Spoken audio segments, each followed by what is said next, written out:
Swayam Prabha. Digital India. Educated India.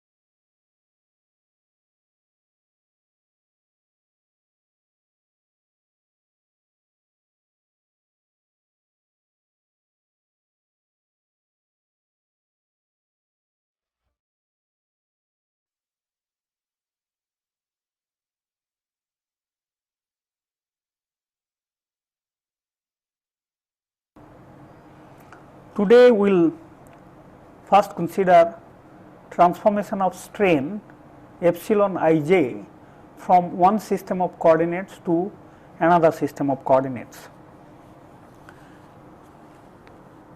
Let us consider that epsilon ij is defined in the system x, y, z, and we want to define this in a new system, let us say as epsilon mn, which is now given by the set x z, y z and z, x dash, y dash and z dash. Since epsilon ij is a second rank tensor, we can make use of the transformation rules for second rank tensor. You have already been acquainted with the transformation of stresses sigma ij given in a system x, y, z to sigma mn, which is to be defined in a system x dash, y dash, z dash. So, we directly adopt the transformation rules. Let us just consider that the direction cosines of the three coordinates are given by epsilon ij with respect to the old coordinates. Then we can write that epsilon mn in the new system is nothing but L mi L nj sigma epsilon ij. So, this is defined in the new coordinates and this is given in the old coordinates, and these are the direction cosines of the new coordinates. So, these are the direction cosines of new coordinates. So, it is a relationship which is very similar to that of transformation of sigma ij. This is the advantage that if we work in tensor, irrespective of the field of application, so long as the rank of the tensor is the same, we can make use of the same rule for transformation. Now, we would like to consider definition of strains in polar coordinates. You have considered the definition of strains in rectangular coordinates. You will find that when you are dealing with geometries which are having circular configuration, therein you will find advantage working in strains defined in polar coordinates. So, when a circular disc is loaded by external loading, it is undergoing deformation, and you will find that any point on the disc is going to have some displacement in the radial direction and some displacement in the tangential direction. So, we will have two components of displacement in two dimensions. One is u, which is in the radial direction, and v is the displacement in the tangential directions, and you must appreciate that this u is going to be now a function of radial position and also the angular disposition of the point. So, if we consider this as the reference, with respect to this reference we can define a point by the angle theta. So, this is going to be, therefore, the point is going to be defined with respect to coordinates r theta. So, therefore, u is going to be a function of r theta. Similarly, v is also going to be a function of r and theta. Now, to find out the strains, let us consider deformation of a element of the body upon loading. Let us consider that we have one element which is shown here,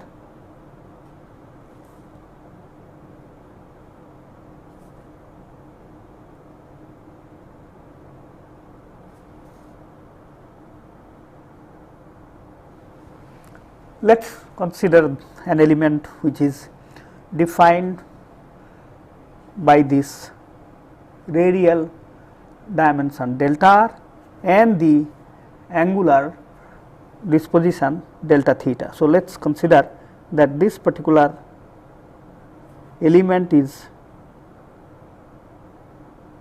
spanning at an angle of delta theta,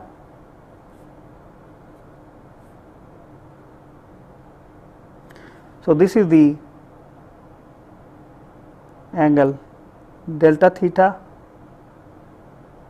and let us take this as the reference direction, and this angle is equal to, let us say, theta, and this is the center of the coordinate. Now, let us name the element as A, B, C and D. So, this is the element. Now, upon loading, this particular element is going to take up displaced position. Let us draw the displaced position to a larger scale.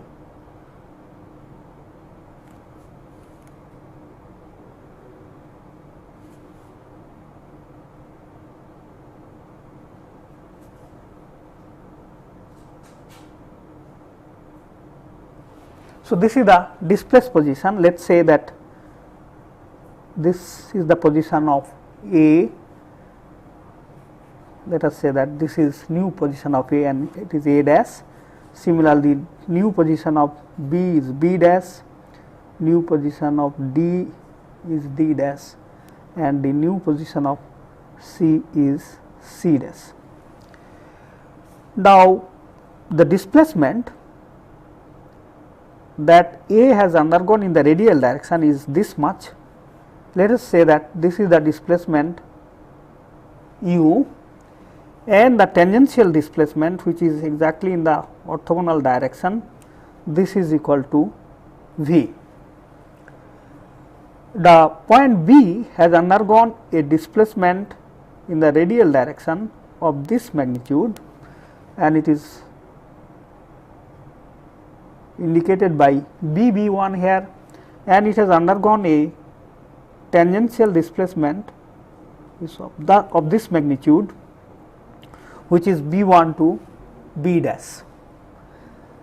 Now, if I consider that this u and v are continuous functions of r and theta, okay,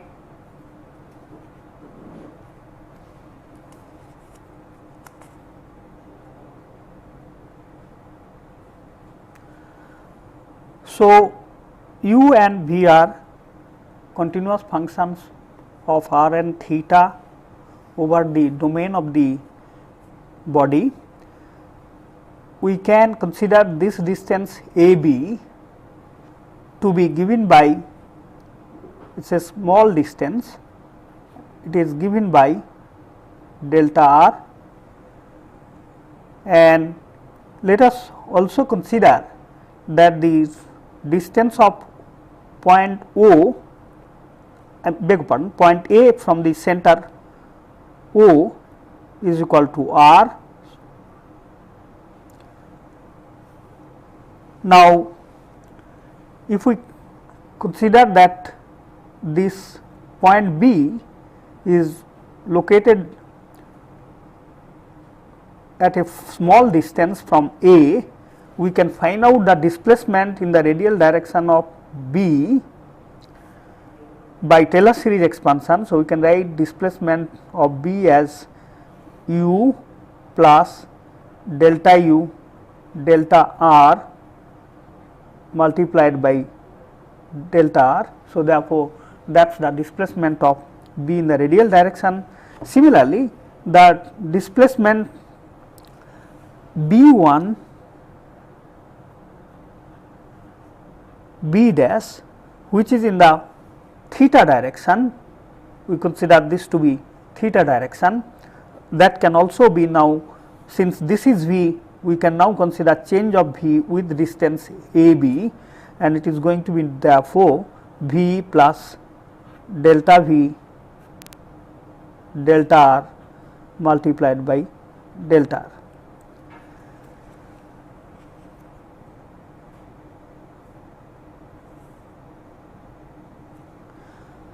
If you now consider the point C, it has some movement in the tangential direction. So, which is this, let us say this is CC1, and we can write this distance CC1 as V plus rate of change of V with respect to theta. So, therefore, delta V delta theta, and we have moved a distance of delta theta. So, therefore, delta V delta theta into delta theta, that will give us this displacement. Similarly, it has moved a distance in the radial direction, which is this one, and C1 C dash, we can again write in terms of the displacement in the radial direction of the point A, and therefore, this distance is going to be u plus delta u delta theta multiplied by delta theta. So, this is what is the displacement in the radial direction of the point C. Now, let us do some construction. Let us represent this point as A1, and then we try to draw an arc here passing through the point A dash. So, with center O, we draw an arc passing through the point A dash. Let us consider that the intersection of C1 C dash here is C2, and similarly we try to draw a line joining O to A dash.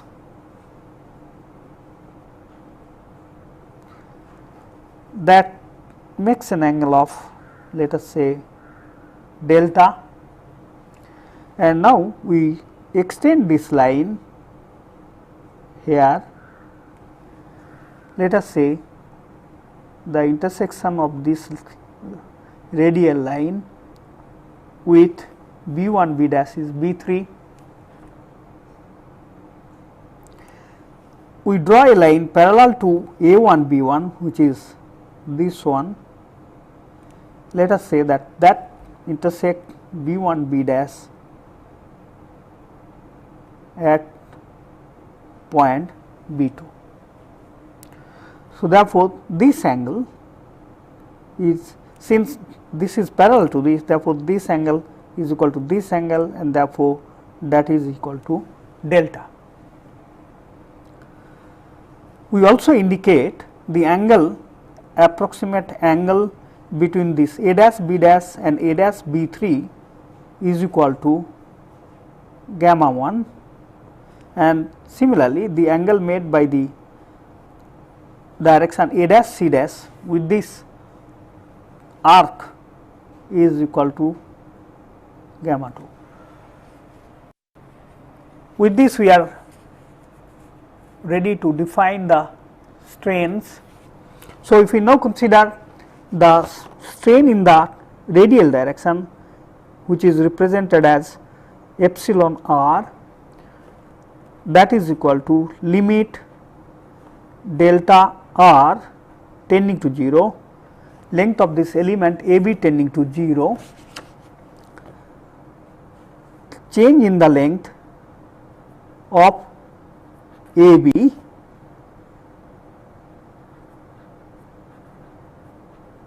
divided by length of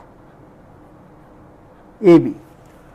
Now, I would like you to note that point A has moved by u and point B has moved by u plus delta u delta r.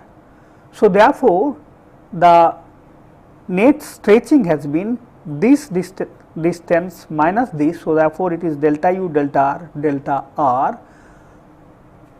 Therefore, this change in length of AB is nothing but this distance minus this u. So, therefore, that will be delta u delta r del r.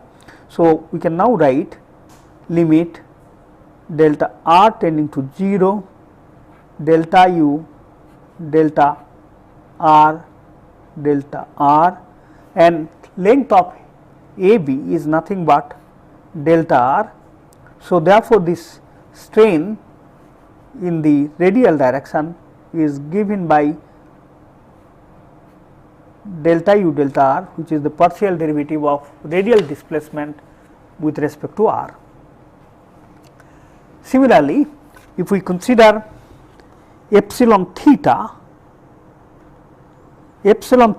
is defined as the change in the length of AC divided by the original length of AC as the angle delta theta tends to 0. So, therefore, this is delta theta tending to 0,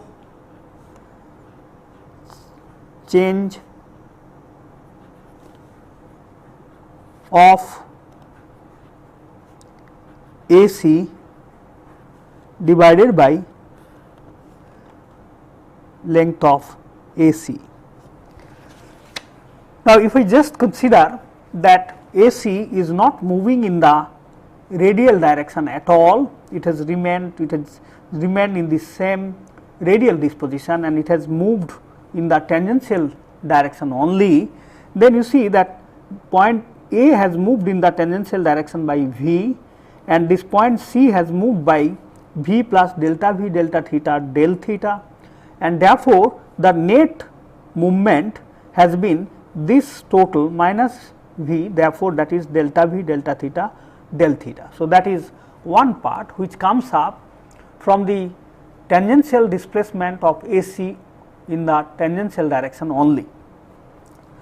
Now, if you consider AC does not move in the tangential direction, it simply moves in the radial direction. So, it has moved from position AC to the position, let us say this to this. So, therefore, it has moved from this position to this position. The length AC was initially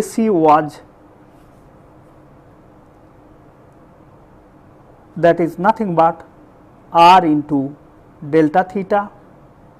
Now, if it moves to this position A1 to this, then in that case its length is going to change by u plus r delta theta. So, therefore, there will be a change of magnitude equal to r plus u delta theta minus r delta theta. So, therefore, that will be u delta theta. So, therefore, you find that the contributions here in this case is going to be like this.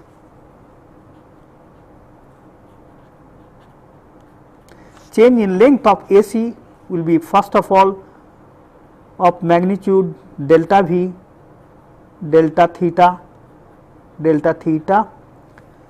plus the contribution due to the change in position in the radial direction is u delta theta, and the original length is nothing but r delta theta. So, we find now the strain is given by u by r plus 1 by r delta V delta theta. So, therefore, the circumferential strain or tangential strain is u by r plus 1 by r delta V delta theta. Now, we have to consider the shear strain.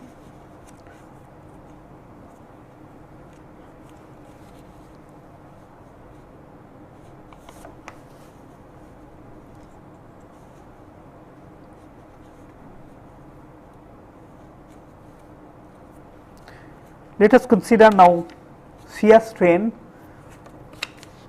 which will be indicated as gamma r theta, and this is given by limit delta r tending to 0, delta theta tending to 0, change in the angle between the two directions, orthogonal directions AC and AB. So, therefore, that is nothing but change in the angle, change in angle CAB. Now, C has taken up position C dash, B has taken up position B dash, and A has taken up position A dash. So, therefore, the angle change is given by here the local orthogonal directions. Please note that the local orthogonal directions here, this is the radial directions passing through A dash, and this is the tangential direction passing through A dash. So, therefore, the change in angle is nothing but this angle gamma 1 plus gamma 2. So, therefore, this is nothing but limit delta r tending to 0, delta theta tending to 0, gamma 1 plus gamma 2. Now, I would like you to see this, that this angle gamma 2 is nothing but approximately this distance divided by AC approximately, because we approximate A dash C2 by AC. Therefore, this distance is nothing but, since this distance is equal to u1, therefore, this distance is nothing but u plus delta u delta theta multiplied by delta theta minus u. So, therefore, this distance is nothing but this magnitude. So, therefore, this is given by only this quantity, and this distance AC is r theta. So, therefore, this gamma 2 we can write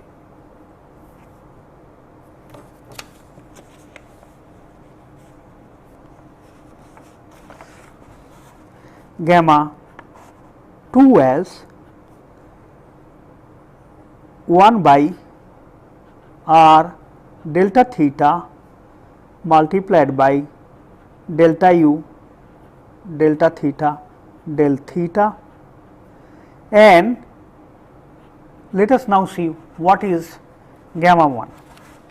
So, gamma 1 is nothing but, if we consider this total angle gamma 1 plus delta, that is nothing but this B1 B2 minus B1, I am sorry, this angle gamma plus delta is given by this distance B2 B dash divided by this distance.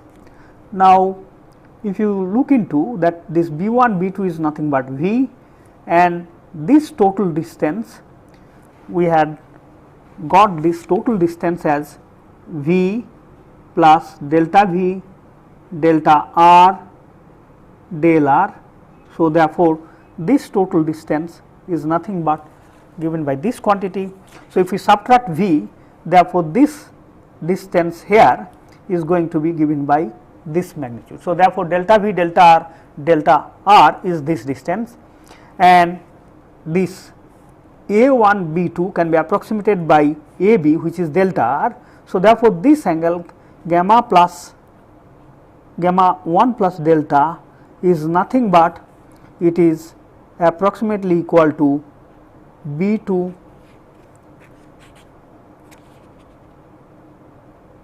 B dash divided by AB, and this is equal to, since B2 B dash is equal to delta V delta R, we can approximate this by delta R. So, therefore, it is going to be delta V delta R. Now, angle delta is equal to this angle.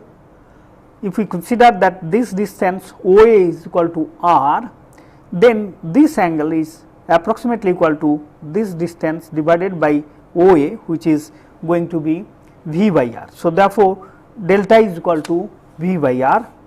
So, we have now delta is equal to V by R. So, finally, we have gamma 1 is equal to delta V delta R minus V by R. So, we can now substitute the value in the expression of gamma R theta. So, therefore, now we have gamma R theta is equal to, it is limit delta R tending to 0, delta theta tending to 0, gamma 2 is nothing but 1 by R delta U delta theta, and gamma 1 is nothing but delta V delta R minus V by R. So, that is nothing but 1 by R delta U delta theta plus delta V delta R minus V by R. So, therefore, you find that the three components of strain in polar coordinates are here. Epsilon r is delta U delta R, epsilon theta is U by R plus 1 by R delta V delta theta, and gamma r theta is nothing but 1 by R delta U delta theta delta V delta R minus V by R. Let us now consider equilibrium equations in two-dimensional rectangular coordinates. If you just consider a two-dimensional object like this subjected to loading at its boundary, it can also have load at internal points. Then under the action of this loading, stresses are going to develop at each and every point of the body, and we will have some constraint or some relations satisfied by the stresses at each and every point of the body. We would like to find out them, and they are nothing but the equilibrium equations. We just concentrate on an element which is of very small dimension. Let us say it is of dimension delta x by delta y, and let us consider that the thickness of this body is uniform, and that thickness in the z direction, thickness let us say T, that is thickness in the z direction. Now, if I try to draw this element to a larger scale, let us show it like this. So, therefore, this is delta y, this is delta x. Now, the stresses that are going to come up on this face, let us say that the stress in the, this is nothing but minus x face. So, therefore, this is minus the stress in the x direction is sigma x, and the, that is the normal stress, and the stress which is acting parallel to the face is nothing but tau xy. Similarly, let us say that the stress acting on this face is nothing but sigma y, and the shear stress on this face is equal to tau yx. The stresses and strains are continuous functions, since the body is continuous. So, if we want to represent the stress on the other face which is parallel to this, but which is at a distance of delta x, we can make use of the Taylor series expansion, and we can write the stress on this face in the normal direction to be as sigma x plus delta sigma x delta x delta x. So, therefore, that is the normal stress. Similarly, the shear stress acting on this face is going to be tau xy plus delta tau xy delta x multiplied by delta x. Again, it is the Taylor series expansion of this tau xy, and we have got this stress. If we consider the normal stress on this face, that is obtainable again from the normal stress here, and it is changing in the y direction. So, therefore, we can write now this is sigma y plus delta sigma y delta y into delta y, and the shear stress which is acting here, we can indicate that thing in terms of this tau yx, and this is tau yx plus delta tau yx delta y multiplied by delta y. So, this is the shear stress. Now, the body can be also subjected to forces at internal points. One of the type of force that is commonly faced is the body force. We indicate that as body force. Examples like gravity forces, centrifugal forces. So, if the stresses are to be calculated under the action of the body forces, then we must try to bring in those type of forces at each and every point of the body. Or if we are interested in calculating the stresses under the rotation, under the action of rotation of the body, then we must bring in the inertia forces. These are all treated as body forces. So, which depends only on the volume. So, therefore, we call these things as body forces. So, if we consider that the body force acting at this point per unit volume in the x direction by capital X, and the body force per unit volume acting in the y direction as capital Y. So, this is the this is the element and the forces that are acting on the element on its boundaries. Since the body is in equilibrium under the action of the external forces and also the body forces, each and every point of the body must also be in equilibrium, and therefore, this element which is which is subjected to forces at its boundary like this, and at the same time it is subjected to forces x and y, we must have this particular element in equilibrium under the action of all these forces. So, by the consideration of such equilibrium, whatever equations we get are nothing but equilibrium equations. Let us now consider the equilibrium in the x direction. So, sum of the forces in the x direction must be equal to 0. What are the stresses that contribute to the forces in the x direction? You have this component of stress, this component of stress, then these two shear components, this one and this one, they are going to contribute to the forces in the x direction. On top of that, you are also going to have this force contributing to the force in the x directions. Now, the force arising out of this stress acting on this face, whose area is nothing but delta y multiplied by t. So, therefore, the force here is nothing but sigma x plus delta sigma x delta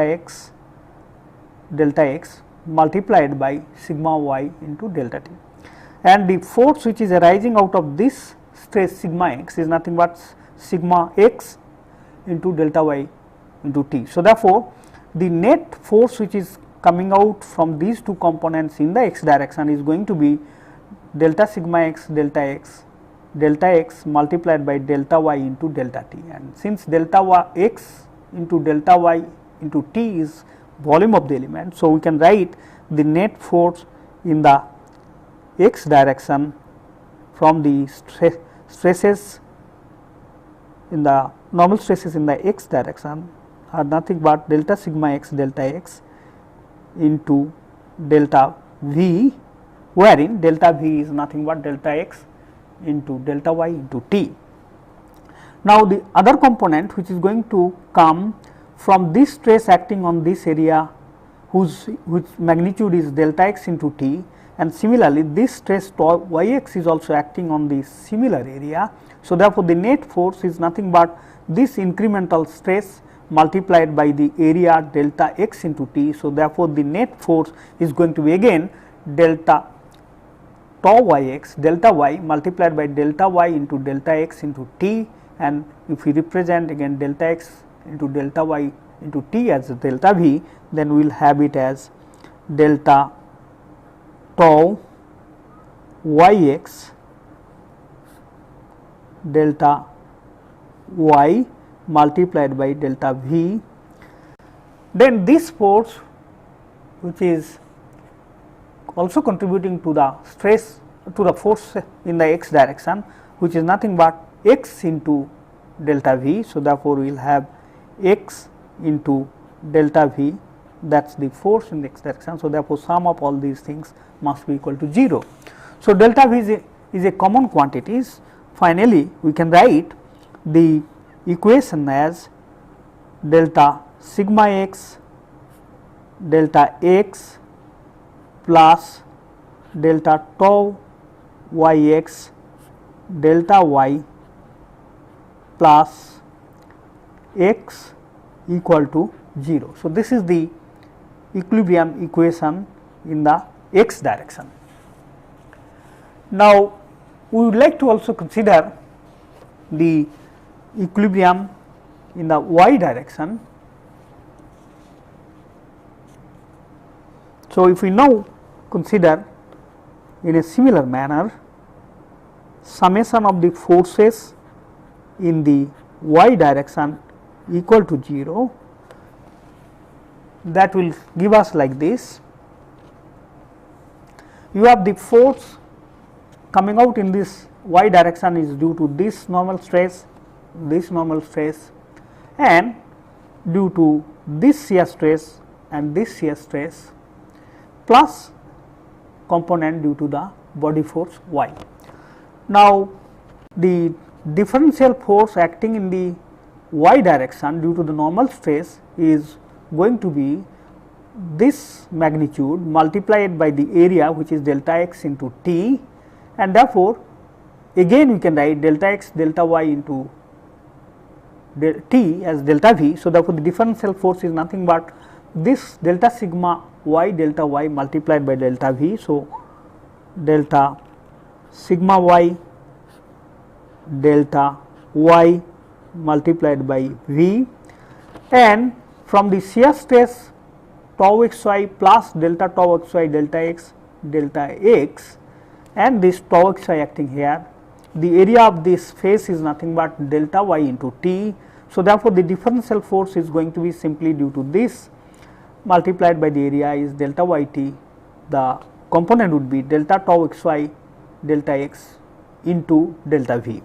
So, therefore, again this is going to be delta tau xy delta x multiplied by delta v plus the component due to y is nothing but y into delta v. So, therefore, this is y into delta v is equal to 0.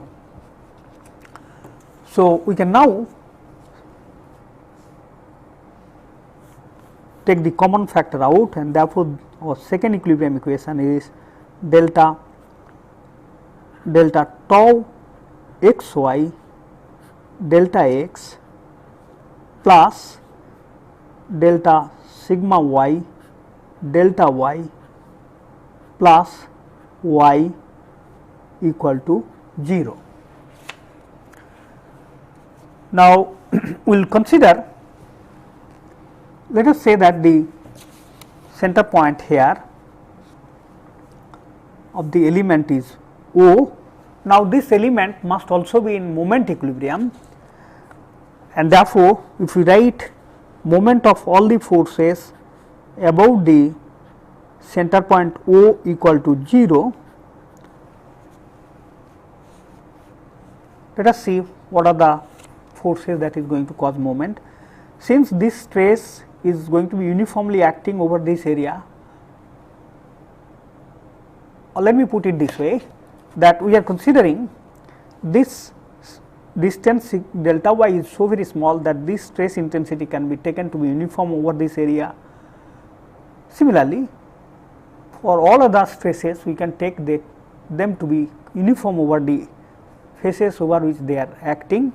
Therefore, the resultant of the force due to this stress will pass through this point, so also due to this will pass through this point, and by similar consideration resultant force due to this stress and this stress will pass through this point. So, therefore, the moment, and again x and y are going to pass through this point. So, therefore, the moment will be caused by these two shear stresses in the anti-clockwise direction, these two shear stresses in the clockwise direction. Now, if we try to consider the moment due to these two shear stresses in the anti-clockwise direction, it is nothing but we will have this delta tau xy working on an area of magnitude delta y into t, and they are separated at the distance of delta x. So, therefore, our moment magnitude is going to be nothing but it is tau xy acting on an area of delta y into t, and these two stresses are at a distance of delta x. So, that is the moment due to this and this component. Now, if I consider this, it is acting on an area of delta y t and it is acting at a distance of delta x. So, therefore, we will have a component like delta tau xy delta x into delta x, and it is acting over an area of delta y into t, and the moment term is delta x by 2. So, therefore, this is delta x by 2, that is the anti-clockwise moment. Now, if we go for similar reasoning for this component tau yx and tau yx plus delta tau yx delta y into delta y, this tau yx will give us moment which is nothing but tau yx multiplied by delta x into t multiplied by delta y. So, therefore, that movement is going to be in the clockwise direction. So, we can write now, we can write that tau yx, it is acting over an area of delta x into t, and the moment arm is delta y minus the moment due to this is going to be delta tau yx delta y into delta y multiplied by delta x into t, and the moment term is delta y by 2. So, therefore, we will have delta tau yx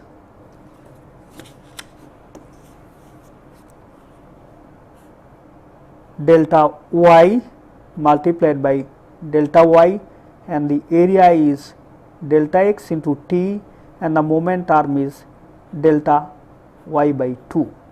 So, these are the two constituents. So, this is in the anti-clockwise direction, this movement is in the clockwise direction. So, therefore, they must add up to 0. Now, we are trying to talk about a distance delta x, delta y very small. So, since delta x is very small and so also delta y, therefore, we will find that these terms are going, if we just remove the delta x delta y into t terms, this term is going to be left with delta x by 2 and this term is going to be left with delta y by 2, and we can neglect them. So, finally, what we find is that we will have tau xy minus tau yx is equal to 0. Therefore, tau xy is equal to tau yx. So, this is the, so let us name this as the second equilibrium equation and this is the third equilibrium equation. So, therefore, we have 3 equilibrium equations in 2 dimensions. These are the 3 equilibrium equations in 2 dimensional rectangular polar coordinates. This one is the equilibrium in the x direction, this is equilibrium in the y direction, and this is the moment equilibrium equation. Now, one important thing you must appreciate, that the stresses at a point are such that the tau xy stress is acting on the face which is perpendicular to the x direction, tau yx is the stress acting on the face perpendicular to the y directions. These two stresses are acting on 2 orthogonal planes and they are always going to be equal. So, that is why sometimes we call this tau yx to be complementary to tau xy. Whenever this is present, this stress is also present, and obviously this stress is always present along with this. So, whenever this stress is present, we are also going to have this stress present. So, these complementary stresses are equal. So, without further discussion, we can always assume that tau xy to be equal to tau yx, and that ensures moment equilibrium. Now, these 3 equilibrium equations, if we make use of the tensor notation, it becomes again compact. So, particularly this equation 1 and 2, we can write like this: sigma I j comma j plus xi equal to 0, where I takes up value 1 to 2, so also j takes up value 1 to 2. So, when you have I equal to 1 and this comma indicates derivative of this component with respect to j. So, therefore, it will give us 2 components, and this, since they are repeated, there is summation involved, and therefore, it gives you the equation 1 and 2. So, this is also sometimes this is also sometimes called the equilibrium equations in 2 dimensions. Obviously, we can have the extension in 3 dimensions very easily. Then in that case, we are going to have the same form, but we are going to have values of I varying from 1 to 3. So, j taking up values 1, 2, 3. So, I leave it as an exercise for you to determine the equilibrium equations in 3 dimensions. So, to summarize, what we have done in this lecture is that we have considered first of all the transformation of strains. Strain is a tensor, like a stress tensor, and whatever rules applies to transformation of stress can be used for the transformation of strains. So, we have written the expression for strain transformation from one system to another system. So, in the new system, Amin, epsilon Amin is nothing but epsilon Mi epsilon Nj multiplied by epsilon Ij, where this is new and this is old set, and these are the direction cosines of the new set. Then we have tried to consider definition of strains in polar coordinates, and we have found that epsilon r is equal to partial derivative of the radial displacement u with respect to r, that is the strain in the radial direction, and the strain in the circumferential direction, it was nothing but u by r plus 1 by r delta v delta theta. And similarly, we had also derived gamma r theta, which is nothing but 1 by r delta u delta theta plus delta v delta r minus v by r. Now, I would like you to note one situation, that there is a possibility that we may have displacements taking place only in the radial direction. Think of the case that you have a hollow cylinder and it is pressurized by internal pressure. Under the action of this internal pressure, the points are going to move only in the radial direction. The geometry of the body will not get distorted and it is simply going to expand, and therefore, each point is going to just have a displacement in the radial direction. You will not find any displacement in the tangential direction here. So, v is equal to 0, and this u is going to be only dependent on the radial distance of the point, and therefore, this u is a function of r alone. So, in this particular case, u is a function of r alone and v is 0, and therefore, in this case, what are going to be the strains?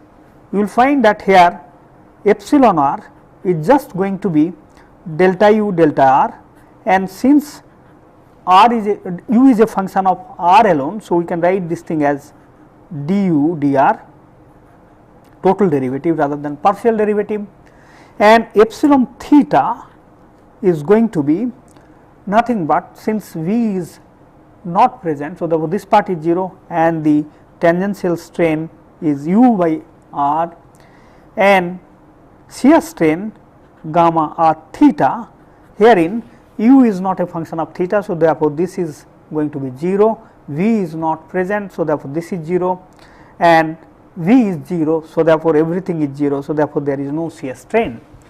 So, what we find is that in this case there is no shear deformation of the body, and this is also clear from the changed configuration of the body. In this case, it is simply going to maintain the radial symmetry or symmetry about the axis. So, therefore, it is not going to have any change of angle between the radial and tangential directions.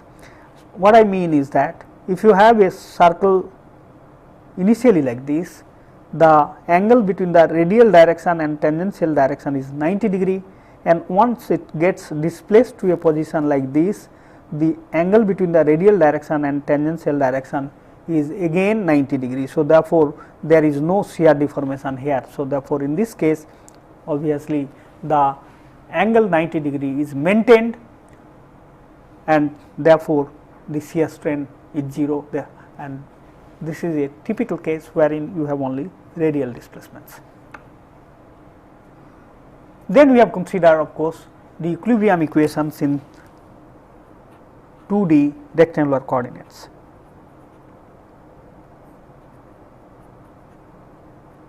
And those equilibrium equations we have written in the form xij, comma j plus xi equal to 0.